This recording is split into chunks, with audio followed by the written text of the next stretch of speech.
Good morning again. An hour or so ago when we spoke to you, you told us that the firefighters were there trying to contain the fire. Is that fire still burning, or have they managed now to extinguish it? Well, in fact, Pradan, I'm just going to immediately show you what is happening. If my colleague here can pen up and show them, what is happening. But there seems to be more smoke now coming from the building. And as I was listening to that bite from the MMC, Michael San, he said that it's on the 16th floor, but it seems it has moved down, because we see that on the human settlement, in fact, the human settlement floor, which is the 9th floor, there is smoke coming out of that building.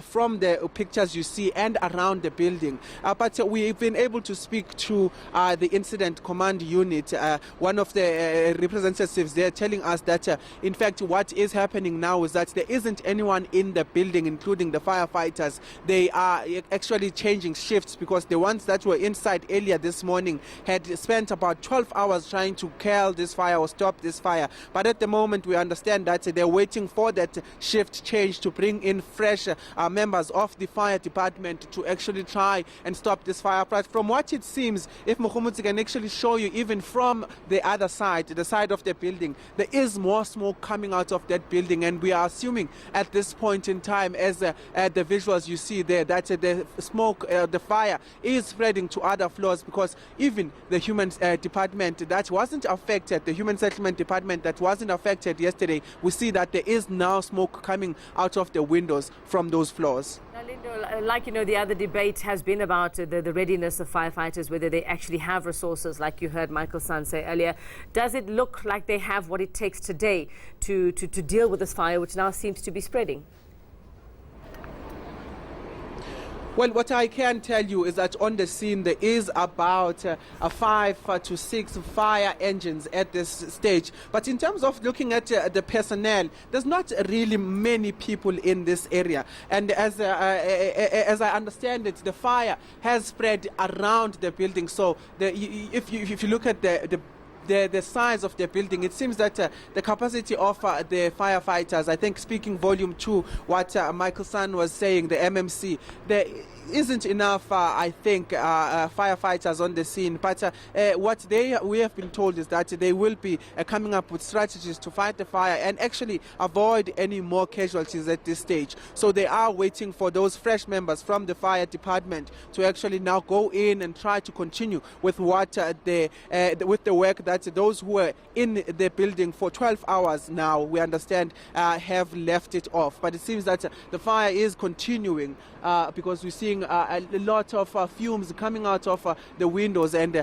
the fumes coming out of even lower levels. But we will be keeping an eye on what the plan is, and trying to get exactly what the plan is to try and avoid those casualties while trying to take out this fire. It's very clear that there's a lack of equipment, in my view. Lindokuhle, thank you very much. We'll keep on watching that. Slindelo, I'm talking about equipment because when you look at those visuals now, you wonder, those extended ladders that they throw onto buildings when there's a fire, and then they go up them, and then they try and stop the fire at a particular level. Now, smoke coming out of the 9th floor. Nana Khadebe telling us earlier on Morning News Today, partner, that the fire, they flooded the floors 15 and 16. Doesn't seem to be working. If the smoke now coming out of the 9th floor, and you can see there's no equipment. Yeah, and I think it speaks to the conditions of this particular building and how dilapidated it is. I mean, I can speak to the first fireman who died yesterday, the one who basically fell to his death. He was basically trying to get air, because when he and his team went up to try and contain the fire into that one level on the 23rd floor, they tried to use the hose in the building, and there was no pressure. There was not enough pressure in that hose, meaning there was no water basically in that hose, and they had to basically break the windows in order to get some air. And as he stepped out, he basically misstepped and fell to his death. So we are now finding innocent people who are now trying to curb what really could have been prevented a long time ago. And the fact that this fire seems to be spreading now, I mean, from the 16th floor, now it's the 9th floor, it's almost like this building is a fire trap. It is. It probably has materials in there that ignite in just a second. I mean, when I went through the basement, there's a lot of wood, so I'm really I'm terrified to find out if this fire spreads to the lower levels, whether there is an issue that it could collapse really. And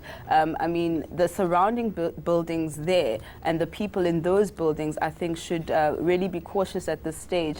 And I think we're going to see another long day of firefighters and emergency services trying to stop this from spreading. I mean, I'm not an expert in firefighting, but just looking at the latest visuals from Lindokuhle Xulu, you see the smoke even in lower levels, and you don't see any action with step ladders from the firefighters to try and surround the building with fire. You're not seeing any hoses being blown into the building. You're just wondering what they are waiting for, because this looks like could be a bigger disaster I think from what we see at the moment. It must be a preventative measure. They must be really trying to come up with strategies on how they're going to tackle this particular reignition of this fire, and it speaks to what has caused it. We still don't know at this stage what has caused it. We are expecting a briefing later on from the Gauteng Provincial Department, and we expect to get answers as to what caused this fire. Was it the state of the building? I mean, many of the officials that we spoke to yesterday didn't want to delve into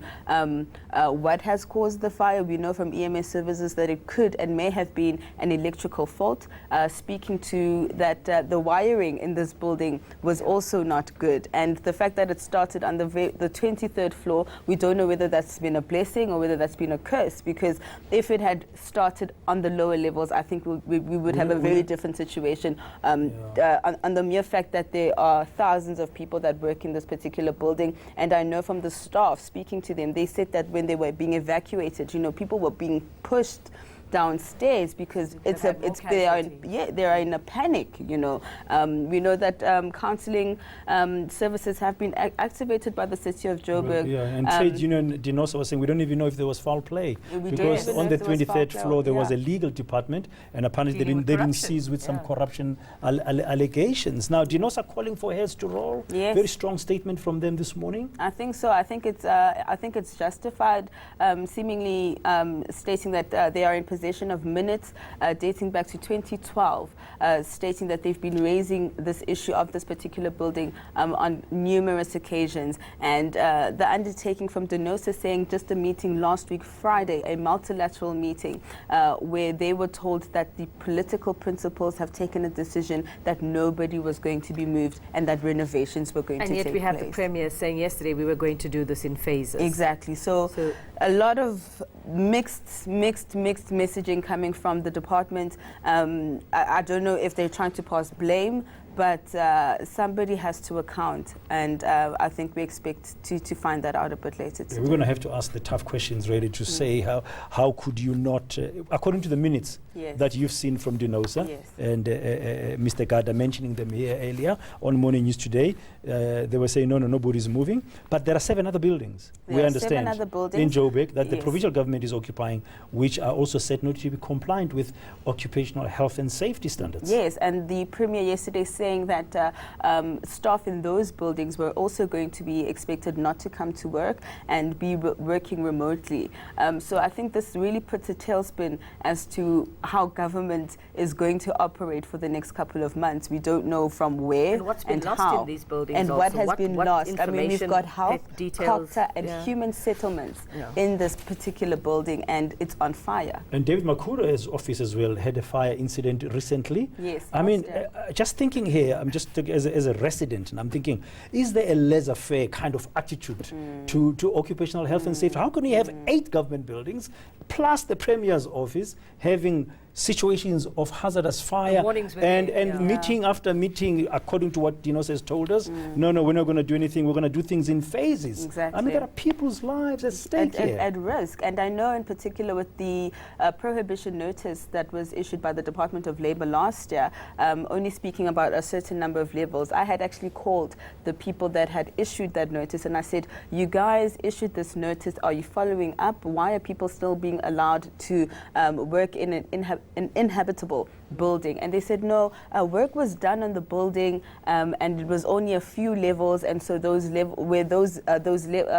particular levels where staff were working, those ones were moved out of those levels, and those levels were from, I think, ground up to the 10th floor. But now we have a fire that started on the 23rd floor, meaning this whole building was an issue. So has there been some kind of corruption that has taken place? Why was this particular notice revoked? Because I was told that this notice was revoked after work was done to the building and that there were plans on moving staff. But after a report that came out on the 27th of August stating that this building is 21% compliant, nobody was moved. And it's supposed to be at a higher level. Well, Dinosa believing strongly this morning, not mincing their words, that nobody cares.